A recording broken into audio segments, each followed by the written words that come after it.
Teknaf Saint Martin নৌপথ সহ এবার নাফ নদীর বাংলাদেশ অংশেও সব নৌযান চলাচল অনির্দিষ্টকালের জন্য নিষেধাজ্ঞা জারি করেছে টেকনাফ উপজেলা প্রশাসন। এর আগে ৪ ডিসেম্বর মিয়ানমারের সীমান্তবর্তী রাখাইন রাজ্যের মংডু শহরও শতভাগ নিয়ন্ত্রণে নেয়ার পর আরাকান আর্মি নাফ নদীর মিয়ানমারের অংশে অনির্দিষ্টকালের জন্য নৌ চলাচলে নিষেধাজ্ঞা আরোপ করেছিল।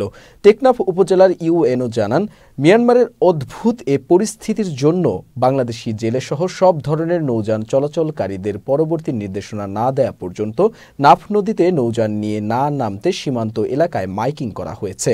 তবে কক্সবাজার থেকে বঙ্গোপসাগর হয়ে পর্যটকবাহী জাহাজ চলাচল অব্যাহত থাকবে।